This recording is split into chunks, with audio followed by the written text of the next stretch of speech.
Olá pessoal, essa é a nossa segunda aula sobre as primeiras noções para a utilização do software Scilab.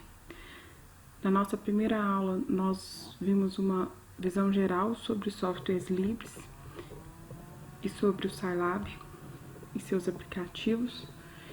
Vimos ainda algumas funções básicas para manipulação de matrizes, de vetores, para a inserção de alguns dados numéricos no Scilab.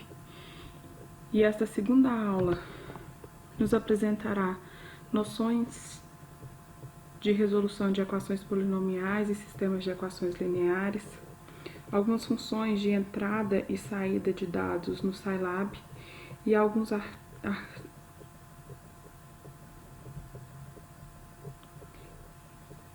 alguns exemplos de comandos úteis para a elaboração de gráficos.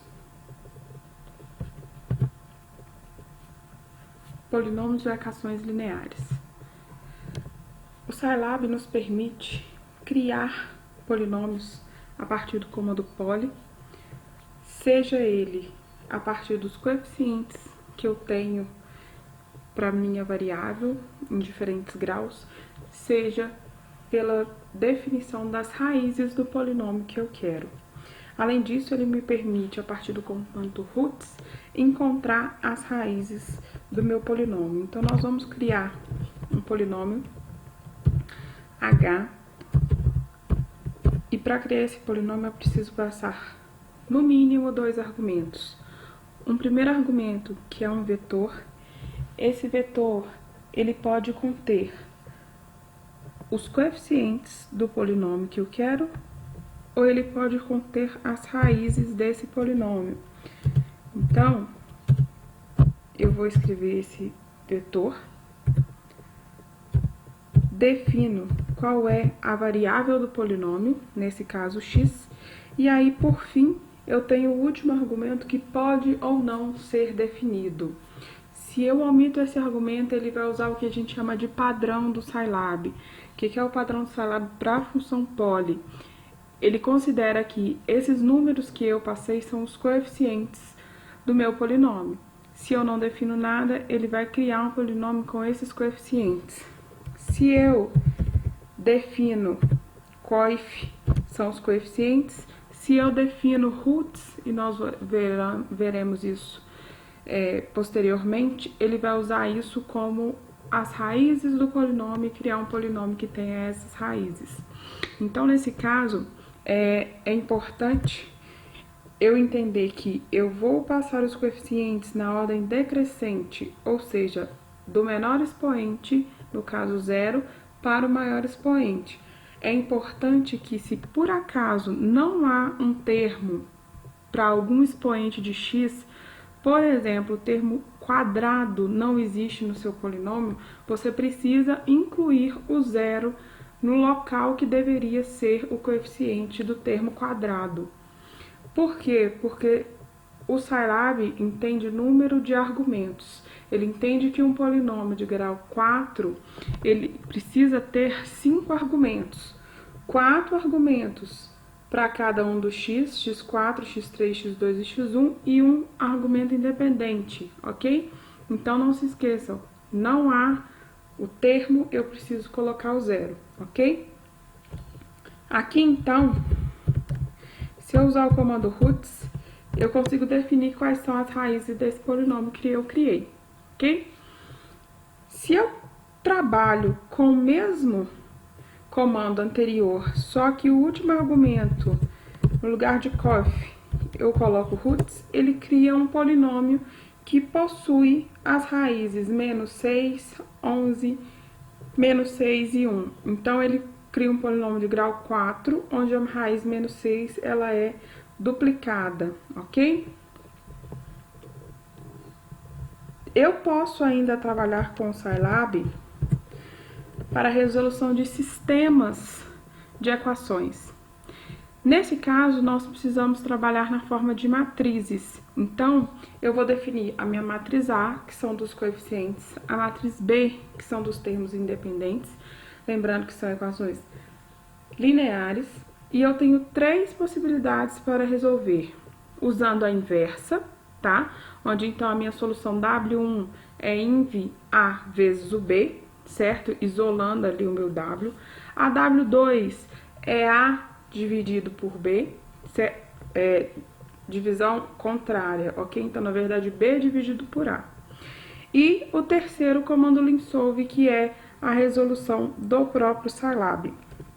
Então, nós vamos definir, lembrando no nosso comando CLC que foi visto na última aula, onde eu vou limpar a minha tela.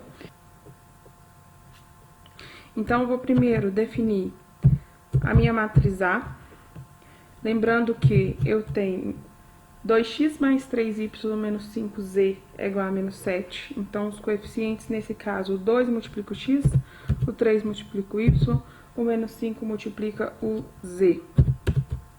Eu tenho ainda 6, menos 2 e 1 na segunda equação, e eu tenho 1, 3 e menos 1. Fica aí definida a minha matriz de coeficientes. Eu tenho o vetor B, que deve ser um vetor coluna, certo? De menos 7, 5 e 4. E aí eu tenho 3 possibilidades de resolução, utilizando a inversa, e aí ele me dá a solução 1, 2 e 3. A solução que eu chamei de W2, usando a divisão invertida, então seria o B dividido pelo A nesse caso, certo? E o W3, o linsolve, onde eu passo a matriz de coeficientes e a matriz de termos independentes. Notem que o linsolve, ele me dá uma solução diferente das demais, tá?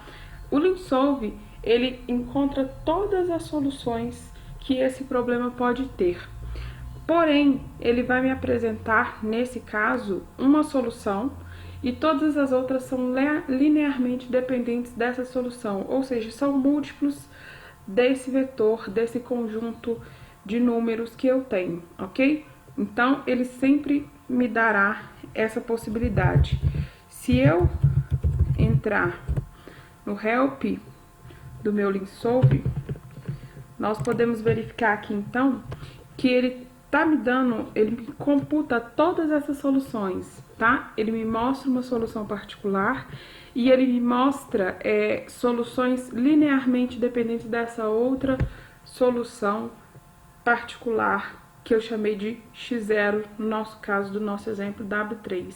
Então, na verdade, se eu multiplicar todo aquele vetor por um número, tá? Eu continuo mantendo aí aquelas igualdades, eu posso ter diversas soluções possíveis para esse sistema de equações, tá certo? Façam o teste depois e verifiquem isso. Outras possíveis soluções, por exemplo, a solução W2 e W1 é o meu vetor todo multiplicado pelo menos 1, tá certo?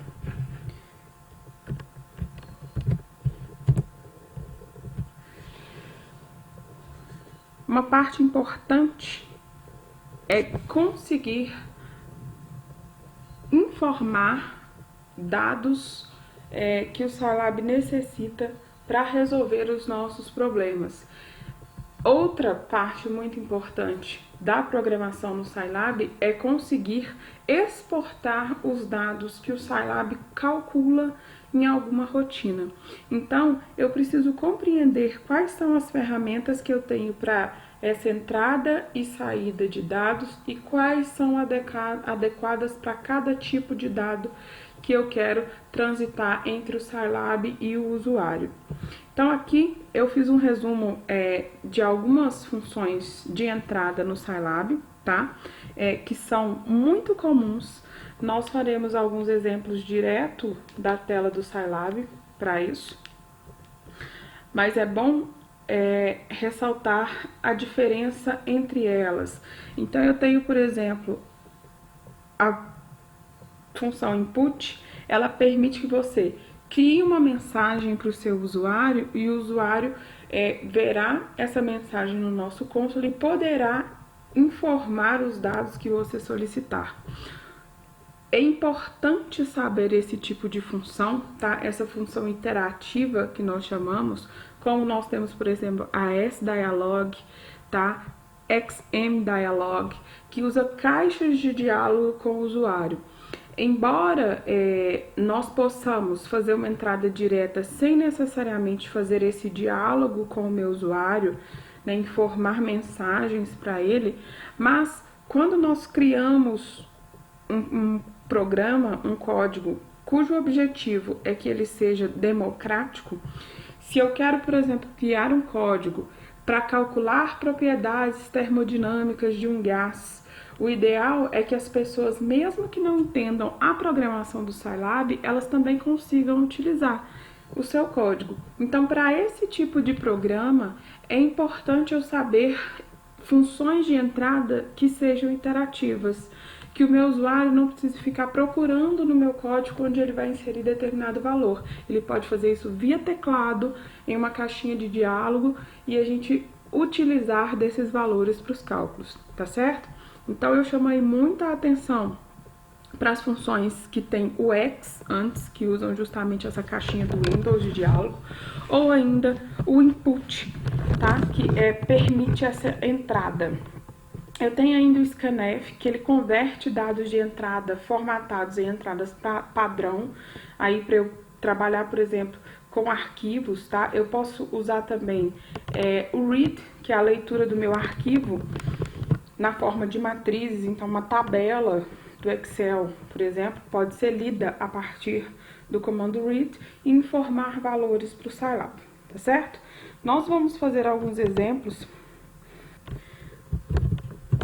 Então, limpando aqui a minha tela, eu posso trabalhar, por exemplo, com a minha variável A. Eu quero que a minha variável A, ela seja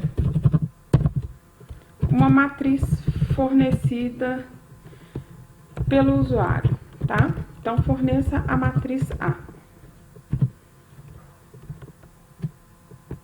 Nesse caso, então, o meu usuário vai receber na tela a mensagem de que ele precisa entrar com o valor de uma matriz para que o Scilab possa executar os cálculos.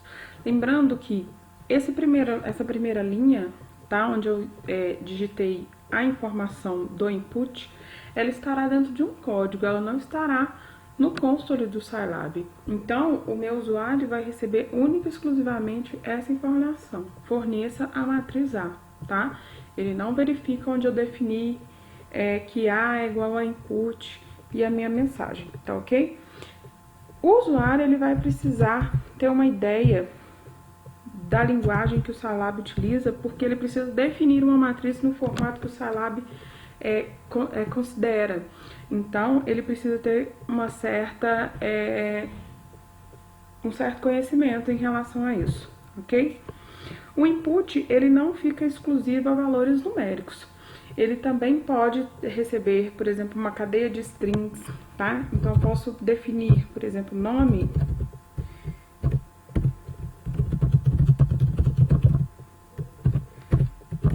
A variável nome vai receber, então, qual é o seu nome. O meu usuário vai digitar isso. Isso precisa vir também na forma como o Scilab aceita, tá? E aí ele consegue trabalhar com isso, ok? Eu tenho algumas funções de saída no Scilab que também são importantes. A primeira dela na verdade, é uma inibição da apresentação de resultado após a execução de instruções, que é o ponto e vírgula. É quando a gente coloca o ponto e vírgula e eu não preciso ficar sempre tendo aquele retorno do que o comando está fazendo. Nós já vimos isso anteriormente, tá? E o ponto e vírgula nos nossos códigos é muito utilizado, justamente porque eu vou usar outras funções de saída para informar os resultados que eu acho importante. Então, resultados intermediários, valores intermediários, eles não serão apresentados a não ser que você solicite, tá? Pelo próprio Scilab. Eu tenho ainda a função disp, é muito importante. Ela mostra um objeto na tela do Scilab, mas ela não mostra, quando você pede, por exemplo, para mostrar a variável disp(x), ela não me mostrará que aquele valor é o x. Ela me mostra única e exclusivamente o valor. Você não consegue criar uma frase, por exemplo, o valor para x é tal valor, ok? Ele simplesmente vai mostrar o valor. É importante, mas em termos de organização e de tornar um programa, né, um executável mais familiar para o usuário, não é um comando muito bom para ser utilizado. Eu tenho ainda o comando file, que seleciona e gerencia um arquivo, tá, de dados de saída. O write, ele escreve resultados na forma de um arquivo formatado, da maneira como você achar melhor, tá? Esse formato você pode definir. O print, ele imprime variáveis de um arquivo. O mprintf, talvez seja um dos que nós mais utilizaremos, ele converte, formata e escreve dados na janela principal do Scilab, tá? Eu tenho ainda outras opções, que é o mfprintf e o msprintf, que também converte, formata e escreve dados, mas para um arquivo específico e na forma de uma string. Então, nós vamos mostrar agora alguns exemplos do uso de funções de saída para o Scilab. Eu tenho aqui definido uma variável A e uma variável B. O disp, ele permite com que eu faça operações também dentro do próprio argumento que eu preciso passar para esse comando, tá? E ele me retorna esse valor. Quando eu coloco ponto e vírgula, o disp não deixa de me retornar o valor, porque senão ele não está sendo executado. A função dele é justamente retornar esse valor no console. Então, o ponto e vírgula, ele não omite o resultado da execução do disp, ok? Eu tenho ainda um comando que eu não citei, esse comando na nossa explicação, mas eu vou apresentá-lo a vocês pelo seguinte: muitos códigos ainda utilizam esse comando, tá? Que é o comando printf. O printf, ele me permite escrever uma frase, escrever um conjunto, né, de caracteres para que o usuário receba aquela informação numérica dentro de um contexto, tá? Ele é muito semelhante, hoje ele já foi substituído pelo mprintf, tá certo? Nesse caso, os argumentos dele são o seguinte: resultado /n, que é um comando para que eu pule a linha, tá? A é igual a porcentagem f. Onde eu tenho porcentagem f, ele vai substituir pelo valor do segundo argumento que o comando recebe, que é o valor de a, certo? Então, nesse caso, ele escreve esse conjuntinho de caracteres que eu tenho aí, essa frasezinha, resultado é tal, certo? O mprintf é bem parecido com isso. Então, vamos colocar o resultado da multiplicação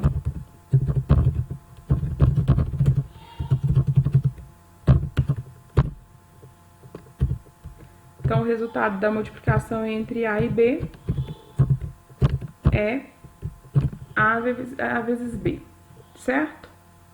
Ok? Eu tenho ainda o msprintf, que me permite escrever também dessa maneira, só que lembrando, ele escreve isso no formato de uma string, então eu não consigo depois converter isso no formato numérico, certo? O que é o formato de um string?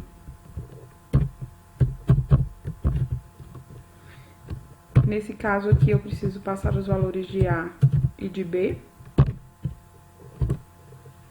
Vejam que está entre aspas, tá? Isso é um string.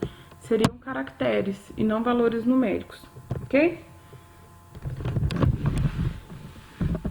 Nós temos ainda alguns comandos específicos para a criação de gráficos. Então, nós queremos criar um gráfico no Scilab onde eu calcule o seno e o cosseno de x, sendo x um vetor de 0 até 10π, com incremento π sobre 500. Então, nós vamos utilizar alguns conceitos da aula anterior para a criação do vetor e os conceitos gráficos com o comando plot para criar esses dois vetores, certo? Esses dois gráficos a partir desse vetor.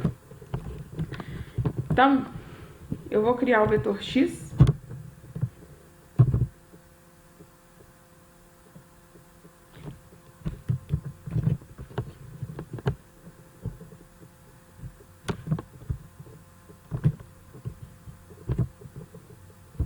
Eu vou criar o meu vetor x, que vai do 0 até o π, até o 10π de π sobre 500 até π sobre 500. Eu vou colocar um ponto e vírgula porque esse é um vetor muito grande, então não tem necessidade que ele me mostre todos esses valores. E eu vou utilizar o comando plot para criar um gráfico do seno. Ele vai abrir uma nova janela gráfica, já com o gráfico do seno. Eu quero também criar o gráfico do cosseno. E ele faz isso na mesma janela gráfica, já que eu não solicitei uma abertura de uma nova janela, certo? Algumas coisas importantes em relação ao plot, tá? O plot, se a gente vier aqui na ajuda, ele me permite passar um único argumento, que é o da função y, do eixo das coordenadas, dois argumentos da função da variável x, que é a independente, e da y, certo? Ou ainda, ele me permite passar algumas outras informações, como espessura de linha, cor de linha, informações sobre formatação do gráfico. Nós temos duas possibilidades: fazer um código completo já com essas informações ou formatar o gráfico depois de pronto. Eu vou mostrar para vocês como é que nós fazemos isso. Nós já temos um gráfico pronto. Eu vou em editar propriedades da figura, tá? Na minha janela gráfica. E aí eu vou abrir essa janelinha, onde eu tenho aqui a opção Axis.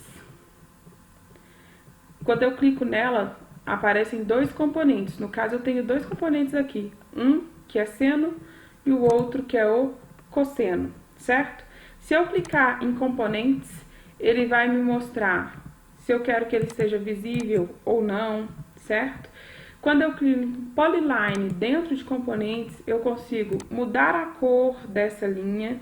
Então, vamos colocar ela, por exemplo, aqui num tom de vinho, para a gente conseguir diferenciar as duas. Vamos mudar o tracejado, eu posso mudar isso para o tracejado, eu posso mudar isso para um ponto, eu posso mudar para outros tipos de traço, para que fique diferente, tá? Bem como eu posso mudar a espessura dessa linha. Eu posso colocar ela mais grossa, mais fina, isso posterior, ok? Se eu voltar lá em eixos, porque eu estou trabalhando com dois gráficos no mesmo gráfico, certo? Então, os meus eixos, o eixo x, ele vai ser o quê? Ele vai ser a variável x. Então, o texto que vai aparecer nesse eixo x é x. Quando eu faço isso, o xzinho já aparece aqui. Vejam que aqui, como é texto, é um conjunto de caracteres, e isso é importante. Ele tem que vir como um string entre aspas. Eu posso aumentar o tamanho da fonte, aqui em Font Size Color, e mudar essa cor também, tá ok? Eu posso, nesse caso, nós não estamos trabalhando com gráficos 3D, tá? Então, a rotação, nesse caso, para nós não é importante, tá certo? Aqui eu posso ainda definir os meus eixos, tá? Eu quero que isso fique bem próximo do 5.000, tá? Então, eu posso mudar. Ah, eu quero que esse gráfico, ele venha até os 5.000 mesmo, né? Encerrando ali. Mas eu quero que ele comece no -3. Vejam que o meu gráfico aqui foi deslocado, né? Então, ele apresentou o eixo, não quer dizer que ele vai mudar o intervalo do X. Não é isso, tá? Mas ele começa a partir, então, do -3. Aqui, nosso eixo, então, ficou de 0 a 500. Para o Y, a mesma coisa. Nesse caso, nós temos um eixo variando de -1 até 1. Eu posso modificar e posso inserir. No nosso caso aqui, nós temos seno de x e cosseno de x no mesmo gráfico. Então, nós vamos inserir uma legenda ali no meu eixo que contemple isso. Eu não tenho eixo Z, mas eu posso, inclusive, incluir um título.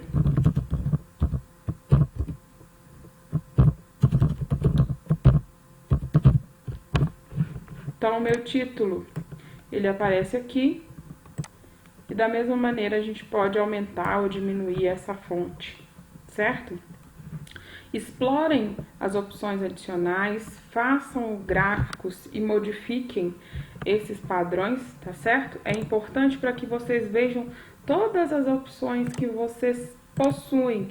Aqui, por exemplo, então, eu quero ver o gráfico, eu quero ver o código do gráfico, tá certo? Então, é importante isso, a gente trabalhar e verificar essas opções que nós possuímos. Aqui, dando continuidade aos gráficos, foram criados gráficos bem simples para que vocês compreendessem isso. Mas, caso vocês queiram compreender sobre outros tipos de linhas, como inserir esses comandos no próprio comando do plot, no seu código, vocês podem trabalhar com help e as especificações que eu posso ter quanto a linhas, né, espessura, cores, tipo de tracejado, elas podem ser vistas em Line Spec, tá certo? Nós vamos fazer, então, um gráfico completo a partir de um código, tá? E vai ser importante porque nós veremos também outras informações, tá? Sobre gráficos para nós aí. E também sobre a criação de códigos. Utilizaremos comandos que já aprendemos nesta aula e em aulas anteriores. Observações importantes. Para a janela gráfica, nós já havíamos falado sobre isso, o Xset, ele seleciona qual será a janela que eu vou fazer aquele gráfico. Nesse caso, então, a minha janela gráfica, ela inicia no 0. Se eu quero que seja nessa, vai ser o 0. Senão, eu posso fazer isso aleatoriamente. Não colocou o Xset, ele vai fazer isso na ordem crescente do 0, de acordo com o que vai aparecendo no seu código. Eu tenho ainda o comando xtitle, onde eu posso definir já no meu código título, abscissa e ordenada, não precisando formatar isso posteriormente, tá? A questão de linhas de grade também são ferramentas muito importantes, tá? Eu insiro linhas de grade com o Xgrid. E eu tenho ainda o comando subplot, que ele divide a minha janela gráfica como uma matriz, e em cada ponto desse ele vai fazer um gráfico. É muito útil quando eu quero gráficos que eu preciso analisar em conjunto. E os nossos trabalhos, de uma maneira geral, nós temos variáveis que dependem umas das outras, então é importante analisar isso em conjunto. Nós vamos agora fazer a partir do SciNotes, então abram aí o nosso SciNotes para a criação de um código para fazer aquele mesmo gráfico seno e cosseno, tá? No SciNotes, gerando um código que pode ser executado e já com a formatação apropriada. Então, abram o SciNotes, ele vai aparecer dessa forma, tá? Onde você vai inserir o seu código. Tá? A primeira coisa eu vou criar um cabeçalhozinho para o meu código. Inserindo as duas barrinhas, tudo que estiver escrito aí na frente são comentários. Significa que o Scilab não vai executar nada em relação a essa linha. Essa linha é só para o usuário compreender para que serve aquele código, tá? Então, eu posso inserir, por exemplo, aqui, código para geração de gráfico no Scilab. Lembrando que eu peço nos nossos códigos sempre para iniciar com um CLC e um clear, que nos permitem fazer o quê? O CLC limpa o console, e aí notem que eu inseri um comentário na frente desse comando para que o usuário, quando abrir, entenda o que aquele comando está fazendo. E o clear limpa a memória do Scilab. Para esse código, a primeira coisa que nós vamos fazer é definir o vetor x. Então, era 0, 2 pontos, π sobre 500, que é o meu incremento, 2 pontos, 10 vezes π. Terminou, colocamos o ponto e vírgula para que ele não imprima esse vetor x no console, não é o nosso objetivo. Eu vou selecionar a janela gráfica com o Excite que eu quero. Vai ser a janela 0, certo?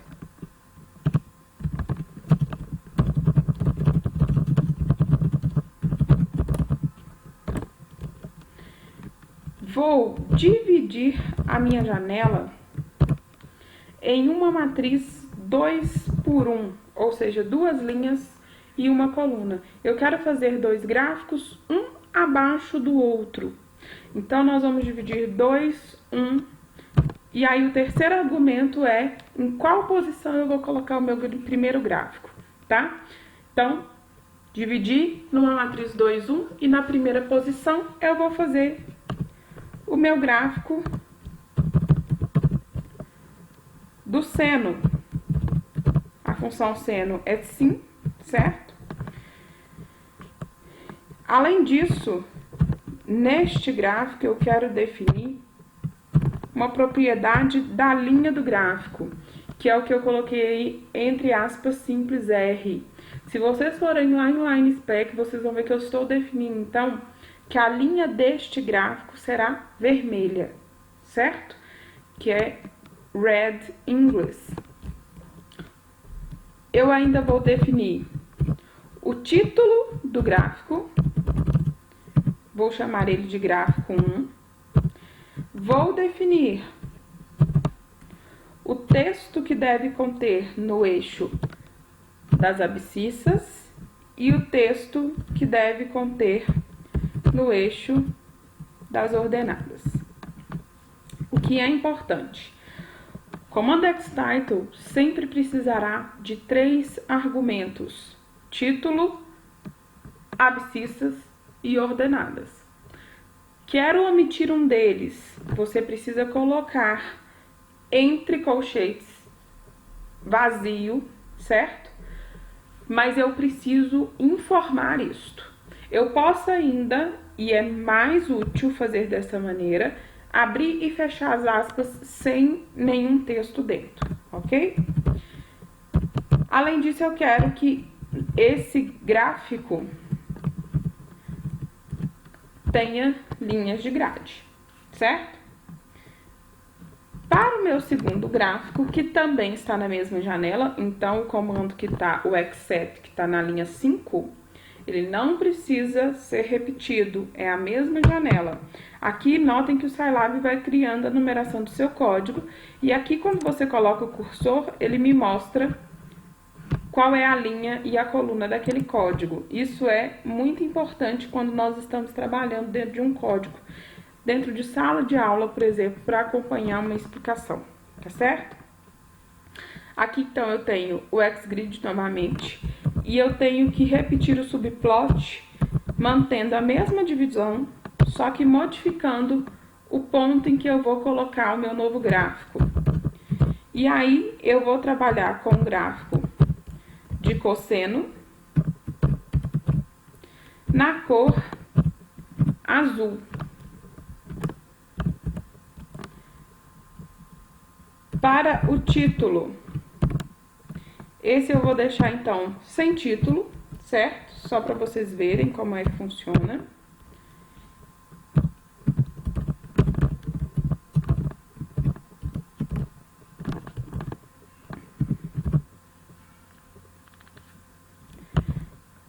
E também com a linha de grade. Terminei o meu programa.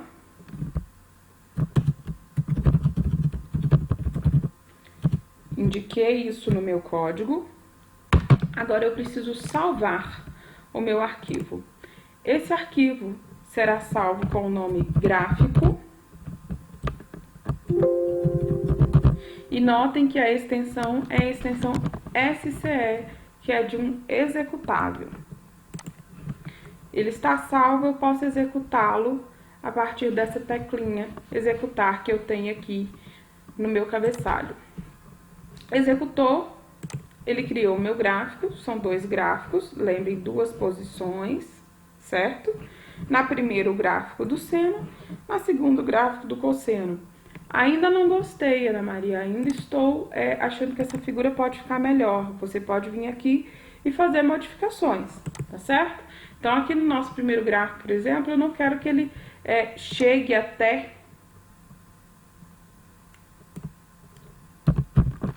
o 32, como tá lá. Eu quero diminuir um pouquinho, tá? Eu posso fazer isso, não tem problema. Ah, não, eu quero que ele vá exatamente até o 32. Você pode ir fazendo modificações, tá certo?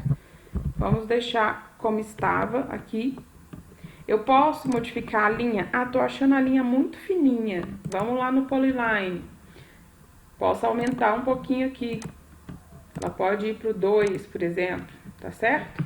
As modificações podem ser feitas aleatoriamente, como vocês preferirem.